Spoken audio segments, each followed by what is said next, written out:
এই ঘোড়ার মতো সিসি করতেছো কেন? আরে দুলা ভাই, আপনার জন্য আমার খুব মায়া হইতাছে। আপা যে আপনার একটু পছন্দ করে না, আজকে সেটা প্রমাণ পাই গেলাম। এই সাবধানে কথা কইবা। আমার বউ আমার পছন্দ করে না, আমার বউ আমার তার জীবনের চেয়েও বেশি ভালোবাসে। কতটা বাসে? আপনার যদি ভালোই বাসা থাকতো আরেকবারের সাথে পুকুর পাড়ে বসে গল্প করতো না। আমার বউ পুকুর পাড়ে আরেকবার লোকে গল্প করতেছে? আমি বিশ্বাস করি না। আপনি বিশ্বাস করতে করতে ওইদিকে অবিশ্বাসের ঘটনা ঘটাই ফেলাইব। একটা বুইড়া বেড়ার সাথে পুকুর পাড়ে বসে ঘুষুর ঘুষুর ঘুষুর ঘুষুর। এই দৃশ্য দেখার আগে আপনার উপরে ঠাড়া বলো না কেন? আজকে তোর আমি যাইতাছি, কিন্তু সাদা মুলা মনে রাখিস, যদি ঘটনা মিথ্য হয় আমি তোরে পারবি পারবি।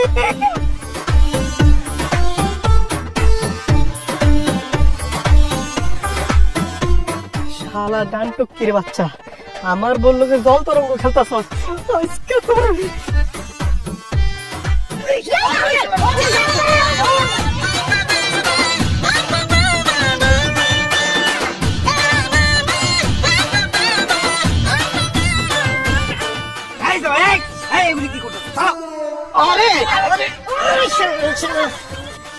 আব্বা, এই হারামির বাচ্চারা মারতাছি, ও আমার বউর হাত ধরে কথা বলতেছে। হ্যাঁ, তো তোমার বউয়ের হাত ধরে কথা বলতেছিল, কি সমস্যা কি হয়েছে সে কে তুমি জানো? জানি, একটা বদমাইশ শালা। সে আমার পাশের বাড়িতে থাকে, আমার স্বাস্থ্য ভাই তোমার পারভিনের চাচা সে। আরে বেচারার ছেলে মেয়ে নাই দেখা, ছোটবেলা থেকে সে পারভিন আর সারভিন রে একদম নিজের মেয়ের মতন করে আদর করে ভালোবাসে, আর তুমি তার এইভাবে মারতে পারলা? ছি ছি ছি ছি আব্বা, বাপের বয়সে একজন মানুষকে সে এইভাবে মারছে? সে কি মানুষ? সে তো মানুষ না, সে একটা শয়তান। আব্বা একটা বার চিন্তা করে দেখেন, এই বাবার বয়সে একজন মানুষকে যেইভাবে মারতে পারে, সে কতটা নীচ, কতটা বেয়াদব, কতটা অসভ্য। এই সারা বলা তুই চুপ কর। আব্বা বিশ্বাস করলে আমি জানতাম না যে এটা পারভিনের চাচা। আমি ভাবছি পারভিনের পুরানো প্রেমিক। জামাই, তোমার মন যে এতটা নিশ্চয়ই আমি কিন্তু জানতাম না। আমি তো জানতাম তুমি ভালো মানুষ। এখন তো দেখতেছি আমার ভাবনাতেই ভুল ছিল। আম্মা আম্মা আমার ভুল বুঝেন না আম্মা, আমি যা করছি না বুঝে করছি, সব দোষে নাকাল ফলের। একদমই কথা। হ্যাঁ, যা করছে বুঝে বুঝে করছে। আমি বারবার কইলাম আমি পারভিনের চাচা, পারভিনও কইলো যে আমার চাচা হয়, এখন নাই, ইচ্ছে মতন আমার গাড়াইছে, তারপর টাক্কাটা পুষ্করি পালাই দিছে। তুমি চক্কর ভাইটা ভাইদের হচ্ছে চক্কর। এই বেদব, এই তুমি আমার পানি লাগেন? চা গোসল করার জন্য নিছি, আবার কেন নাই খাইতে নিছি। এই তোমার গোসল করতে মন চাইলে তুমি নর্দমা দাও, এটা আমার চাচা দাও। ও এটা আপনার চা? কই কাপের মধ্যে, চায়ের মধ্যে কোথাও তো ছাগল নামটা লেখা নাই। হ্যাঁ, চায়ের কাপের মধ্যে তো বলদ লেখা আছে, তাহলে তুমি নিলা কেন? চা অর্ডার আমি দিছি, চা আমার, চা আমিই খামু। অর্ডার আপনি দিলেও এই চা আমি খাবো। খবরদার আলমগীর, চায়ে যদি একটা চুমুক দাও একদম জিহ্বাটা টানটা ছিঁড়া হলামু। আরে দুলাভাই, আপনারা এটা কি শুরু করছেন? এই যে ছোট দুলাভাই চায়ের অর্ডার দিচ্ছে, বড় দুলাভাই চাটা ওনারে দিয়ে দেন, আমি আপনার একটা চা বানাই দিতেছি। অসম্ভব, আমার সামনে বসে আমার আগে সে চা খাবে, এটা কোনোদিন হইব না। আর তাছাড়া তুই পানি গরম করবি, চায়ের লিকার দিবি, দুধ দিবি, চিনি দিবি, ঘুটা দিবি, অনেক সময়ের ব্যাপার। এত সময় আমার হাতে নাই, আমি একজন ব্যস্ত মানুষ। উনি হাজারা বসে থাকে, উনারে বানাই দে, উনি চা খাই। অসম্ভব, আমার চা আমি না খেতে আমরা, তুমি অন্য হাতে খাও। হাঁচান হাঁচান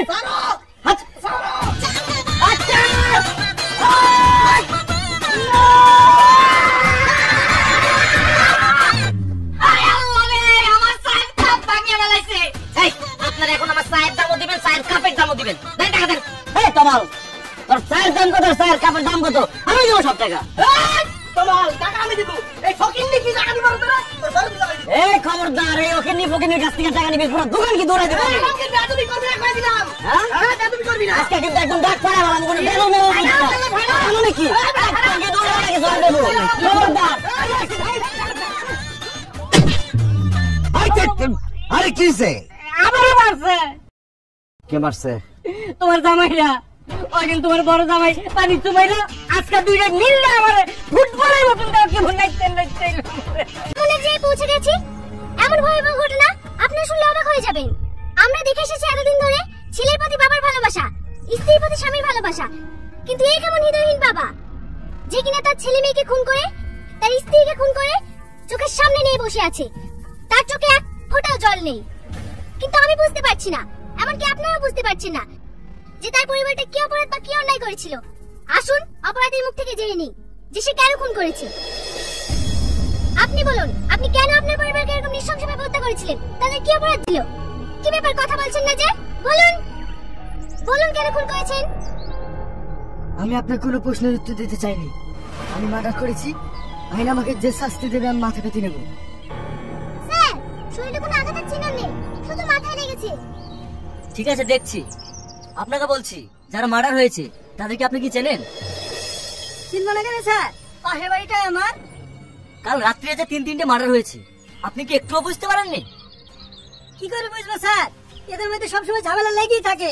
তাই ভাবছিল প্রতিদিনকার মতো ঝামেলা হয়েছে, মার্ডার হবে কে জানছে স্যার। ও, বুঝতে পেরেছি। ওর মার্ডার করে আমি দেখাচ্ছি। এই, ওকে থানায় নিয়ে চল, আরে লাশগুলো পোস্টমর্টমের ব্যবস্থা কর। ঠিক আছে স্যার।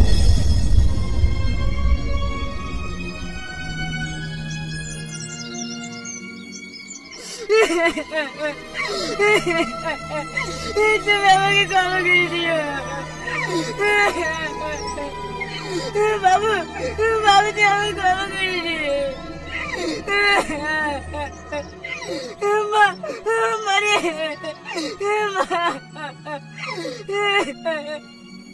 এই, তুই কেমন বাপ?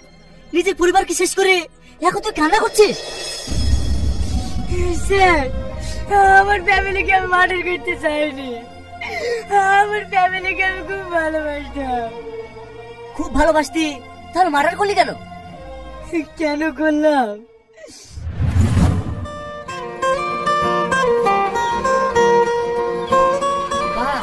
একটা গোলাপ দাও তো। বাবা, এই বয়সে কাকে প্রপোজ করবো চাচা? যাকে আমার জীবনের থেকেও বেশি ভালোবাসি, আমার বউকে। আজকে আমাদের বিবাহ বার্ষিকী তো, তাই ওর জন্য গোলাপ নিয়ে যাচ্ছে। ও, এলেন চাচা, 10 টাকা দেন।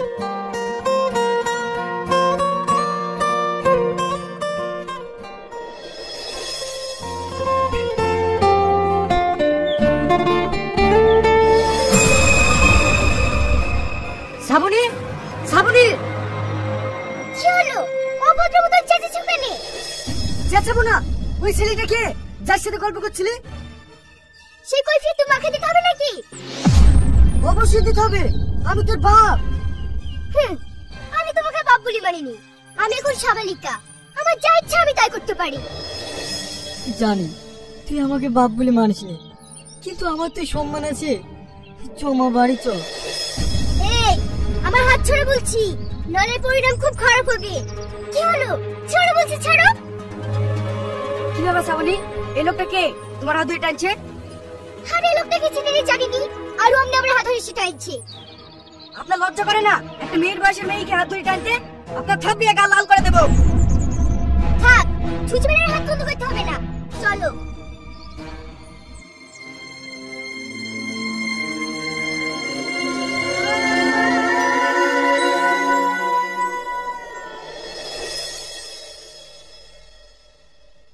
মাম্পি, কি ব্যাপার? আজকে তুমি অফিস থেকে তাড়াতাড়ি চলে এলে যে? দেরি করে আসলে ভালো হতো না? স্যার, আপনি আমার বেডরুমে কি করছেন? সেই কৈফি তোকে দিতে হবে নাকি? 4টের সময় অফিস ছুটি হয় আর তুই 1টার সময় চলে এসেছিস কেন তাই বল। আমি তো অফিসে কাজ শেষ করে আসি। তুই যে কেমন কাজ করিস সেটা আমার আজকে জানা হয়ে গেল। কাল থেকে তোকে যেন অফিসে না দেখতে পাই। এবার তোমার শান্তি হলো তো? চাকরিটা গেল, দেখি এবার সংসার কি করে চালাও। তুই সংসার চালানোর লাগি আমার মালিকের সাথে এরকম করবি আমি স্বপ্নে ভাবিনি। এই, ছিতে করবি নি। আমার সাথে মালিকের সম্পর্কটা ছিল বলেই তো চাকরিটা হয়েছিল। নাহলে তো ঘরে এক করে কুকসা মেরে বসে থাকতি। 10 টাকা উপার্জন করার ক্ষমতা নেই, তার আবার বড় বড় কথা। কি হলো মা? এত হয়েছে কেন? কি হয়েছে তোর বাপকে সুদা? এই কি হয়েছে রে, কি হয়েছে? সবসময় মার উপর উত্তেজনা করা না?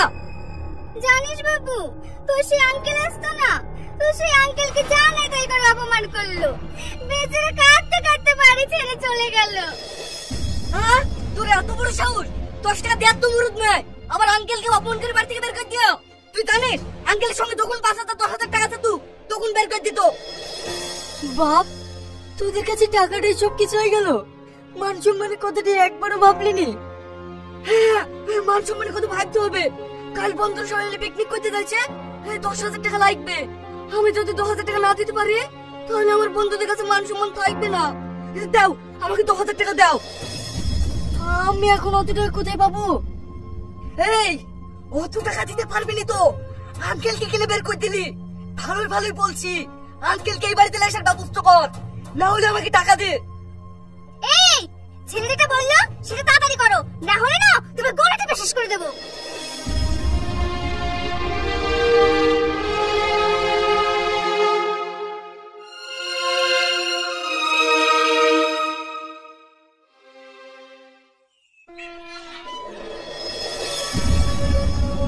কি হয়েছে তোমার?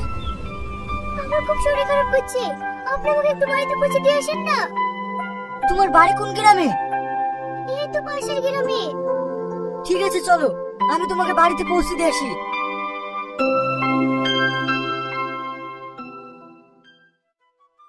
আজকে আপনি আমার খুব উপকার করলেন। আপনার বাড়ি কোথায়? আমার বাড়ি আজলামপুর। আমি একটা কাজের সন্ধানে ঘুরছি। ও, কাজ পেয়েছেন? না, পাইনি। ওসব কথা বাদ দাও। তোমার রাস্তার মাঝে কি হয়েছিল বলো তো? আমার চোখের সমস্যা, চোখের জন্য মাথা যন্ত্রণা করে। এই ওষুধটা দিতাম তো, মা তো বাড়িতে নাই, কে দিয়ে দিবে? আমার চোখে তো যন্ত্রণা হচ্ছে। কোনো সমস্যা নাই, আমি তোমার চোখে ওষুধ দিয়ে দেবো। কফটা দিতে হবে বলো? 3 ফোঁটা দেন। বাহ বাহ, হ্যাঁ, আজকে তোমার আসল রূপ দেখলু। কি ব্যাপার তোরা এখানে? আমরা এসে বলে তোমার অসুবিধা হলো? আজ তোমার জন্য আমাদের স্বপ্ন পূরণ হয় না। আমরা টাকা চাবো আর তুমি নাকি কাটবা, আর সব টাকা তুমি এখানে এসে ঢালো। দেখ বাবু, তোরা যা ভাবছিস আমি ওরকম না। এই মেয়েটা অসুস্থ ছিল, তুই একে বাড়িতে রাখতে এসছি। না বিশেষ হলে এই মেয়েটাকে জিজ্ঞেস কর। জিজ্ঞেস করো মানে? আমি তোমার জন্য অত মিথ্যে কথা বলতে পারবো না। আরে ভাই, তোমাকে আর মিথ্যে কথা বলতে হবে না, আমরা সব বুঝতে পারছি। এই রোহন, তুই তাড়াতাড়ি থানায় ফোন কর, একে উচিত শিক্ষা দেবো। ঠিক আছে, লাগাছি। বাবু, আমি তোর কাছে হাত জোড় করছি, তুই তারাই ফোন করিস না, নাহলে আমার মান সম্মান সব শেষ হয়ে যাবে। আজ তুই মান সম্মানকে ভয় করছি না, সেই জন্য আমার বন্ধুদের কাছে মান সম্মান গেছে 10,000 টাকা লেগে। আমার ভুল হয়ে গেছে বাপ, আমি তোকে এক্ষুনি 10,000 টাকা দেবো। 10,000 টাকা দিলে হবে না, সুদ সমেত 30,000 টাকা দেবো, না হলে তোমার মান সম্মান সব দলের সাথে মিশিয়ে দেবো। 30,000 টাকা? চা খুব বেশি গেল নাকি ফাদা? ঠিক আছে, দিতে হবে না, আমি এক্ষুনি থানায় ফোন করছি। না না বাপ, তুই থানায় ফোন করিস না, আমি চাকরি সুন্দর টাকা ম্যানেজ করে দেবো। ঠিক আছে, সন্ধ্যের মধ্যে যেন টাকাটা পেয়ে যায়। যাও, বাড়ি যাও।